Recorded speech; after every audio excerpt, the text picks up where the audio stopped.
In 1871, this girl fell asleep and did not wake up for 9 years. The case attracted international attention from newspapers, medical professionals, and the public. Ellen Sadler was born in 1859 and was a resident of Turville, a small village in Buckinghamshire. 2 years after she fell asleep in March 1873, Ellen was believed to have been suffering from starvation. At first, she had largely subsisted on port, tea, and milk, given 3 times per day. After about 15 months, while her mother was attempting to administer arrowroot, Ellen's jaw locked closed. Subsequently, she was fed wine, gruel, and other things, using the spout of a toy teapot inserted between 2 broken teeth. Ellen became a tourist attraction for the village, and her family made considerable money from visitor donations. As the years progressed, and with no sign of Ellen's waking, speculation grew that her illness was either a hoax or caused by her mother, an issue that was never resolved. In late 1880, soon after her mother's death, Ellen awoke. She later married and had at least 5 children.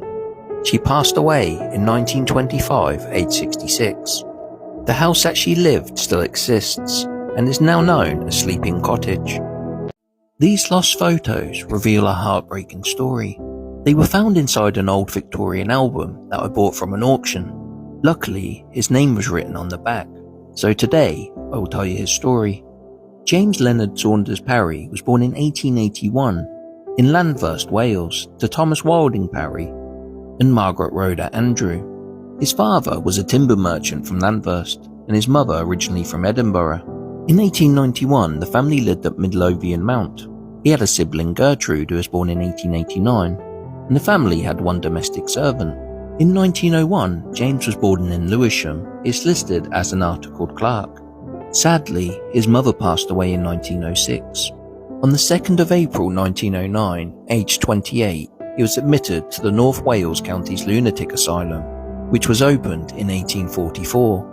The original intent was that the hospital would provide a sympathetic environment for restorative treatment rather than just being a costly and unwelcome dumping ground away from general society, as the workhouse was deemed to be. The 1890 Lunacy Act meant that the hospital assumed a character similar to that of the workhouse. Patient welfare and therapeutics became of little importance when set against the primary requirement of a strict admissions procedure and a custodial role, leading to stigmatization of those who were admitted. In 1911, he was still in the asylum. He is listed as unmarried, a solicitor, could speak both English and Welsh. There is no information as to why he was in the asylum. He remained there the rest of his life. He passed away on the 17th of November 1938, aged 57. Sadly, there are no descendants to leave these photos to, so I was glad I was able to remember his life today.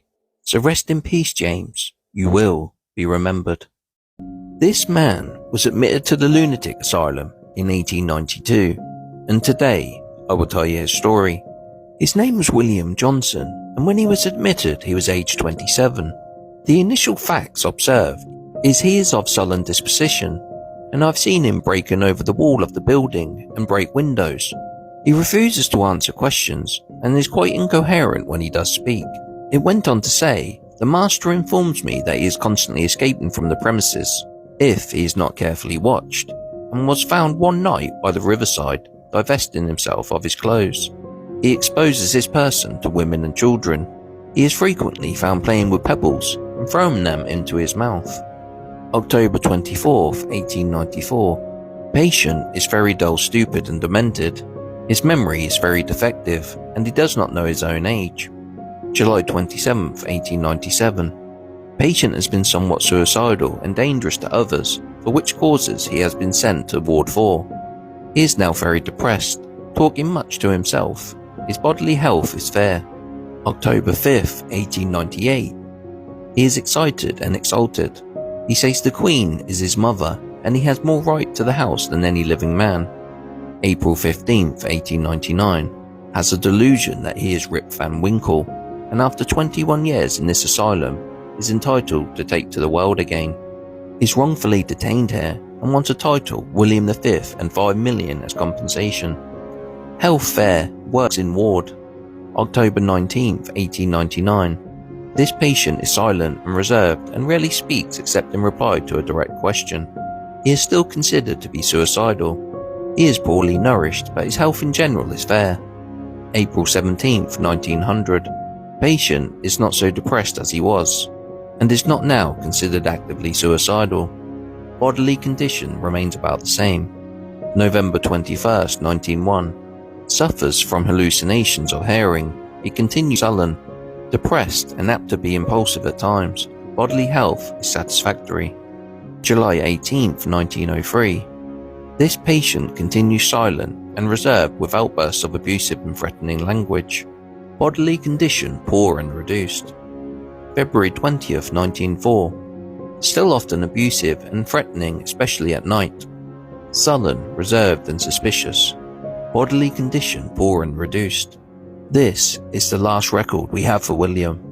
All we know is he passed away in 1907, age 42. So rest in peace, William. You will be remembered.